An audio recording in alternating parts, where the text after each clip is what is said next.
त्वमेव माता च पिता त्वमेव त्वमेव बन्धुः सुसुखा त्वमेव त्वमेव विद्यां द्रविणं त्वमेव त्वमेव सर्वं मम देव देव। श्री कार्तिक मास की महात्मा पहला अध्याय। मैं सिमरो माता शारदा बैठे जिना आए, कार्तिकी मास की कथा लिखे वशिष्ठ हर्षाए।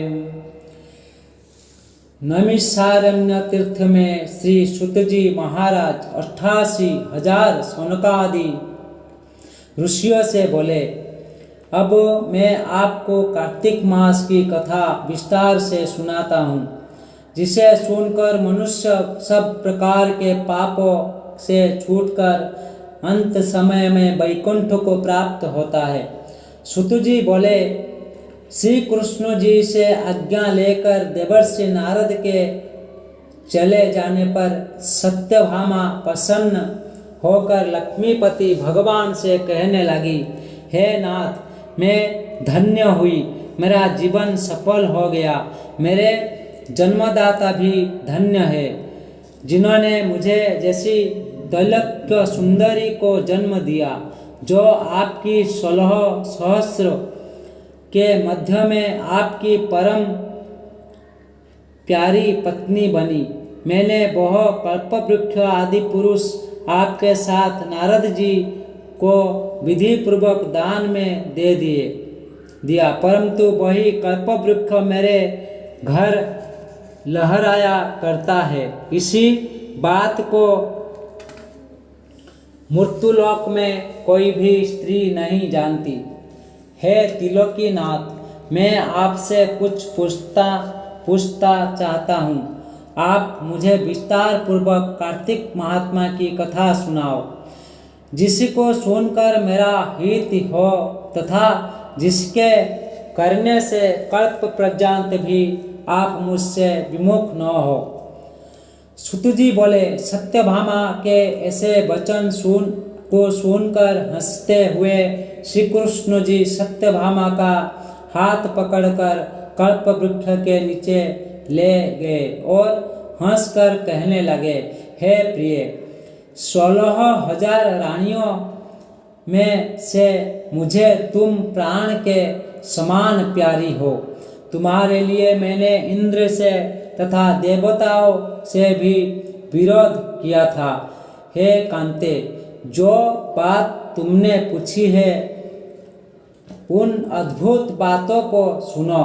सूत जी बोले, एक दिन श्री कृष्ण भगवान ने सत्यभामा की प्रिय कामना के लिए गरुड़ पर सवार होकर इंद्रलोक जाकर कल्प वृक्ष मांगा।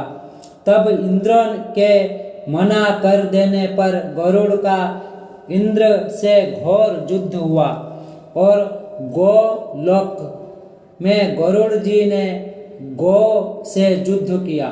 गरुड़ की चोंच की चोट से उनके कान और पूंछ कटकर गिर पड़े। उनके रक्त से 3 वस्तुएं उत्पन्न हुई, कान से तंबाकू, पूंछ से गोभी और खून से मेहंदी। इन तीनों के प्रयोग करने से मोक्ष प्राप्ति नहीं होती। तब गो ने भी क्रोध में भरकर गरुड़ को मारा, जिससे उनके 3 पंख टूटकर गिर पड़े। उनके पहले पंख से नीलकंठ, दूसरे से मोर, तीसरे से चकबी उत्पन्न हुई। हे प्रिय, इनका दर्शन मात्र से ही शुभ फल की प्राप्ति होती है। यह सुनकर सत्यभामा बोली, हे प्रिय, हे प्रभु, मैंने पिछले जन्म में कौन कौन से दान, व्रत व जप किए हैं, मेरा कैसा स्वभाव था तथा मैं किसी की पुत्री थी और मुझे क्या मृत्युलोक में जन्म लेना पड़ा। मैंने ऐसे कौन से शुभ कर्म किए जिससे आपकी अर्धांगिनी हुई। कृष्ण बोले, हे प्रिय, जो तुमने पूर्व जन्म में शुभ कर्म किए हैं उन्हें विस्तार पूर्वक कहता हूँ। पूर्व समय में सतयुग के अंत में मायापुरी में अग्निगोत्र में देवशर्मा नाम का एक ब्राह्मण वेद वेदांत का जानने वाला रहता था। वह रोज अतिथियों की सेवा, हवन और सूर्य भगवान की पूजा किया करता था। उसका तेज सूर्य के समान तेजस्वी था। उसके वृद्धावस्था में गुणवती नाम की कन्या हुई। उसका विवाह उस पुत्रहीन ब्राह्मण ने चंद्र नाम के अपने शिष्य के साथ कर दिया। वह चंद्र को अपने पुत्र के समान मानता तथा चंद्र भी उसे अपने पिता के समान सम्मान देता था। एक दिन वो दोनों कुश और समिधा लेने के लिए वन में गए। हिमालय की तहलीटी में भ्रमण करते हुए उन्होंने एक राक्षस को आता हुआ देखा। उस राक्षस के आने से भय के मारे उनके तब सब अंग शिथिल हो गए और भागने की सामर्थ्य भी नहीं रही। तब उस काल के सदृश राक्षस ने उन दोनों को मार डाला। उनके धर्मात्मा होने के कारण मेरे पार्षद उनको मेरे पास वैकुंठ में ले आए।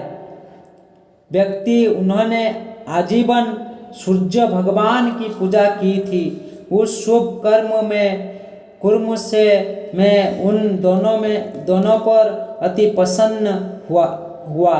शिवजी, सूर्य भगवान गणेश जी, वो देवी, इन सब देवताओं की पूजा करने वाले सब स्वर्ग को प्राप्त होते हैं।